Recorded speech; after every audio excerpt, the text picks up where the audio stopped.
Hi, I'm Nikki Lowe, and welcome to the Wisdom for Working Mums podcast show, where I share insights and interviews that support women to combine their family, work, and life in a more successful and sustainable way.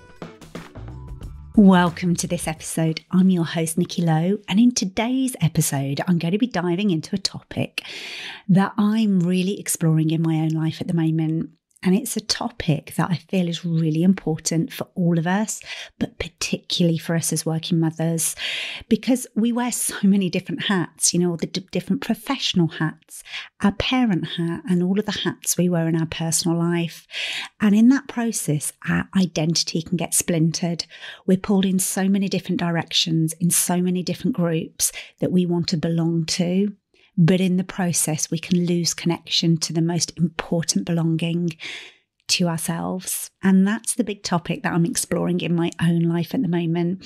And it's rooted in my daily practice of psychological mindedness. And over the past 20 years in my work as an executive coach and in leadership development, my expertise in that psychological mindedness has been the foundation of my success, not only with my clients, but with myself personally. And it's a skill that I've spent decades studying and learning about. And psychological mindedness is a term used in psychology really to describe an individual's ability and their inclination to be aware of and understand their own thoughts, emotions, motivations, and really the inner workings of their mind. So if you've ever had a coaching session with me, or even just a conversation, I tend to go deep. I'm fascinated in understanding our inner workings, and it involves being really introspective and having that capacity to reflect on your own experiences and feelings and behaviours, as well as the ability to perceive that in others too. And all of the research shows that a psychological minded person tends to be more open to exploring the underlying reasons behind their thoughts and their actions, as well as the emotions that drive them. And that self-awareness and insight can lead to a deeper understanding of yourself and others, and really improves not only your own life, but your interpersonal relationships as well. So at its core, it's that self-exploration and personal growth. And in this episode, I'm giving you a window into my own psychologically minded journey at the moment. And it's important to say, I've not got this nailed. I'm not sharing from a place I've got this all sorted, but more, it's about inviting you into your journey too, if that feels right for you. And I think that this is being fueled by my midlife. As I record this episode, I'm 46, and I'm at that stage in life where I'm reflecting on where my life is. What path have I taken up to this point? And what path do I want to take in this next phase of my life? And I think it's partly also fueled by the fact that my mum was only 12 years older than I am now when she died suddenly. So I think that plays a huge part in my own reflections.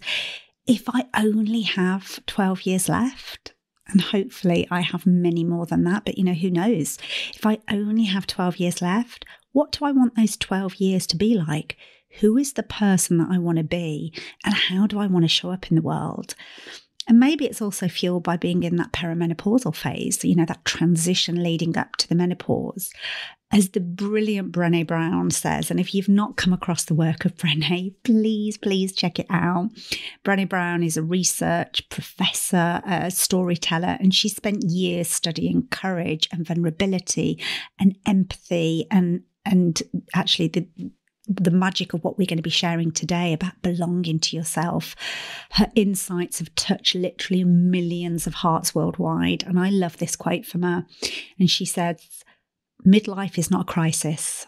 Midlife is an unraveling. Midlife is when the universe gently places her hands upon your shoulder, pulls you close and whispers in your ear, I'm not screwing around. All of this pretending and performing, these coping mechanisms that you've developed to protect yourself from feeling inadequate and getting hurt, have to go. Your armour is preventing you from growing into your gifts. I understand that you needed these protections when you were small. I understand that you believed your armour could help you secure all the things you needed to feel worthy and lovable, but you're still searching and you're more lost than ever. Time is growing short. There are unexplored adventures ahead of you. You can't live the rest of your life worried about what people think. You were born worthy of love and belonging. Courage and daring are coursing through you. You were made to live and love with your whole heart. It's time to show up and be seen. What a quote, hey? And I think as working mums, we often find ourselves pulled in those 1,000 different directions, juggling our career ambitions, our family responsibilities, and societal expectations. And in this busy world, it's easy to lose sight of our own needs and desires. And we may even feel that sense of disconnect from ourselves. Add in our digital world where we're bombarded by what other people are doing in their lives. It is far too easy to find ourselves seeking validation externally or that belonging, which can lead to feelings of anxiety, stress, and even burnout. And I see this so often in my work with women when I ask them, what is it that you really need and want in your life? And they kind of really often say, I don't know. I've lost sight of it.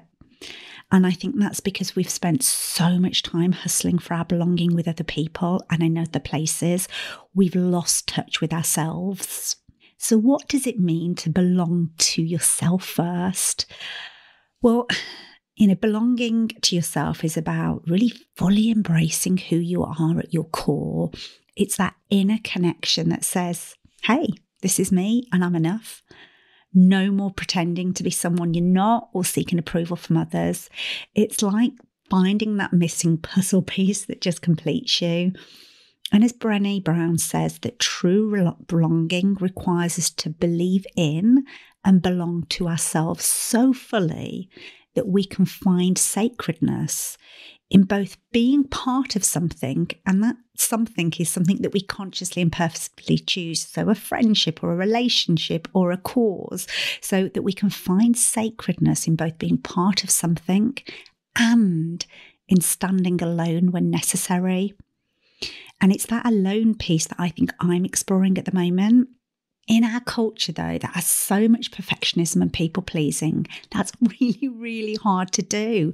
And I'm noticing that hugely in my own life at the moment. I'm noticing the shift towards wanting to stand alone in some places, and that it feels more authentic for me to stand alone than it does to hustle to belong in those places. But my God, it feels uncomfortable because, our human need to belong is so fundamental, and it's like that innate aspect of our human nature. We're hardwired for belonging. It's that deep-seated desire to form meaningful kind of connections with others, to be accepted and to be part of a social group or community. And that need for belonging is present across different cultures and societies. And it plays such a crucial role in shaping human behaviour and well-being. And the reasons for that, it really starts from an evolutionary perspective. From that evolutionary standpoint, the need to belong served as a survival mechanism. In ancient times, being part of a group offered protection, and it still does in our modern time.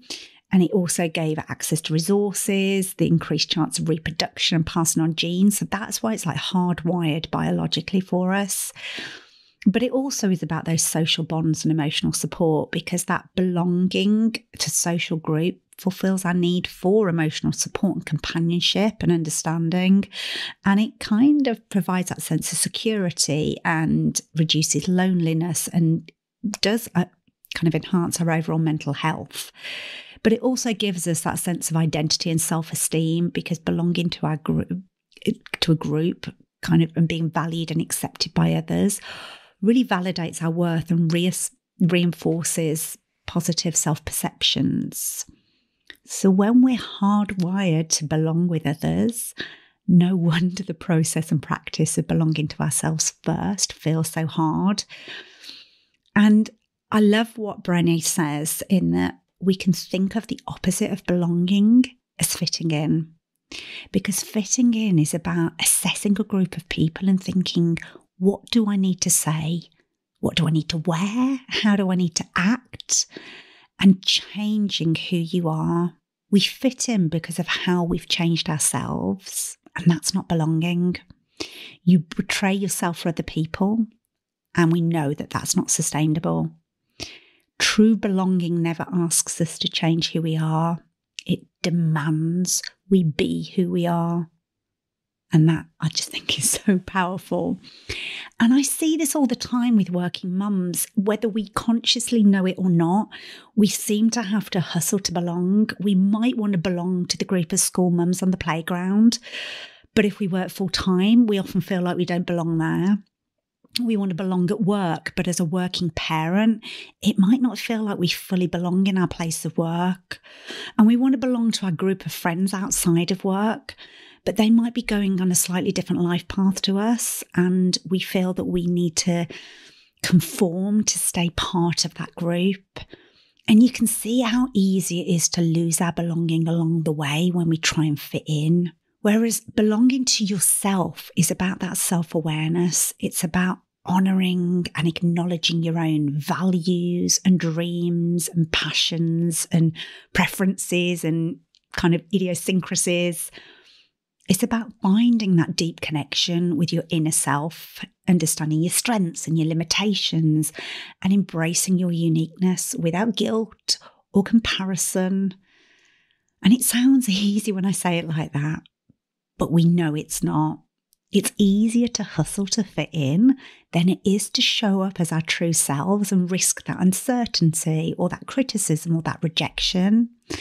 But I definitely feel like I'm at a point in my life where it's more painful to do anything else than that. And actually that feels really discombobulating for me. And I love that word. Like I just feel out of sorts, but also really empowered. But when we're brave enough to be vulnerable, we kind of open the door to those genuine connections with others and, more importantly, with ourselves. So if you can relate to what I've said about this, I wanted to give you kind of my, 5 top tips for you if you'd also like to go on this journey about the journey to belonging to yourself first.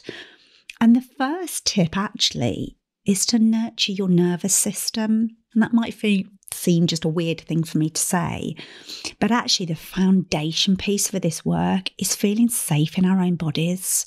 And so many of us are stuck in this fight and flight, like our sympathetic system.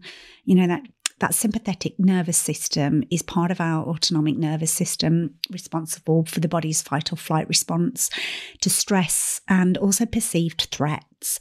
And when we're stuck in that state of chronic activation of the sympathetic nervous system, and like most of us in our modern day-to-day lives are, it can lead to a sympathetic dominance. And that means that the body's constantly in that heightened state of arousal. And how can we possibly drop the guard of our armour if we don't feel safe? So the more that we can do to nurture and even perhaps heal our own nervous system, the more safe we're going to feel and the more opportunity it gives us to access that belonging to ourselves first and foremost. So I would encourage you to get really curious about what would it take for me to be more in my rest and digest and to feel safe and relaxed in my own body.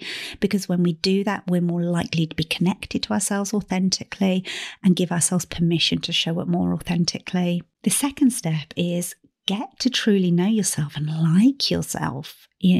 How can we show up as our true authentic self if we don't yet know who that person is? And how can we spend time kind of getting to know ourselves, I suppose? For some people, that's therapy or coaching.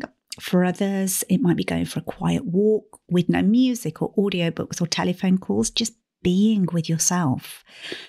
Whatever your way might be, I would encourage you to think, what can you do to get to know yourself more? And a bonus tip here is to listen to your body more than your mind.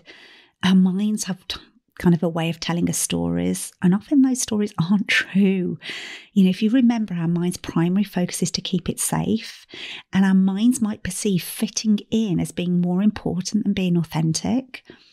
But the body always tells the truth. So if we can listen carefully enough, we can become more aware of our body and its signals. And that empowers us with some really useful information about our deeper feelings and needs. And that's known as somatic intelligence. So it's about tracking your body's subtle reactions to others and to places and to situations. And that can tell you a lot about you and them. And I would encourage you to have practices that bring you home to your body. If this is a place like me that you don't always spend enough time in, it can help you feel grounded, even just to sit and tune into your senses. The third tip is what I call pillow talk. And I think a litmus test that I'm feeling that's really important in my own life around belonging to myself is this concept of the pillow test. You know that feeling when you put your head on the pillow at night and you think, I did my best and I'm kind of proud of myself for how I showed up today? That's the pillow test. Research shows that people with the most integrity sleep well at night, and when we lower our moral and ethical standards, it's harder to sleep. Now, I caveat this with, you might have trouble sleeping. That doesn't mean that you're unethical or like out of integrity. It's just that actually, even if we're a good sleeper, when we're out of our integrity, we can feel more guilt or more shame or ruminate on our behaviour. So can you ask yourself that question when you're in a situation? How will I feel about this choice when my head hits the pillow tonight? And that's the test I'm using in my own life.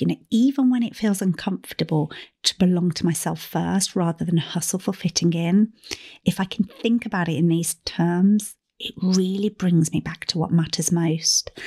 And on that note, if you don't yet know your core values, please do the work to discover them. They're like the guiding light that helps you navigate those choice points throughout the day. They're like what's measuring when we hit our head on the pillow. That's what we're really measuring our behaviour against. The fourth tip is around tolerating the discomfort of not being liked so that you can respect yourself. And a big part of this work in belonging to yourself is getting comfortable with that discomfort. And that is especially important for my people pleasers listening. It can feel really painful to tolerate not pleasing others so you can stay true to yourself. And when you go on this journey, you'll start to see the 1,000,001 ways that you hustle for your self-worth in people liking you. And as the saying goes, I'd rather be respected than liked, especially if to be liked, I've got to compromise my character and values. But standing alone and being willing to tolerate the discomfort takes huge courage. As Brené Brown says, we can measure how brave you are by how vulnerable you're willing to be. And this work makes you feel vulnerable, believe me. So get comfortable with being uncomfortable. And the fifth tip is about connecting to your wise woman. And I'm finding as I navigate this in my own life, I'm really trying to connect with that wise woman in me. The woman that if I get to that ripe old age, will sit in a rocking chair. And to be honest, I'm not sure I'm a rocking chair kind of lady, but you know what I mean? But when you get to that age where you're reflecting back on your life, that wise woman in me says, I'm proud of you for who you finally become. Not because you've changed who you are, but because you've embraced who you are. I notice that when I'm trying to fit in, I'm more connected to the little girl within me. And I can hold compassion for her and see that she's like, just scared of feeling vulnerable and just wants people to like her. But in those moments, I try to embrace the wisdom and power of my wise woman and know that who I am at my core is okay, and it's okay to be me. So I hope those 5 tips help you to navigate this. And remember, belonging to yourself first is not just a concept. It's more like a journey of self-discovery and empowerment. And I kind of feel that this is the journey that I'm going to be walking for how many ever years I've got ahead of me. And as Brené Brown says, true belonging is not something we negotiate or accomplish with others. It's a daily practice that demands integrity and authenticity. It's a personal commitment that we carry in our hearts.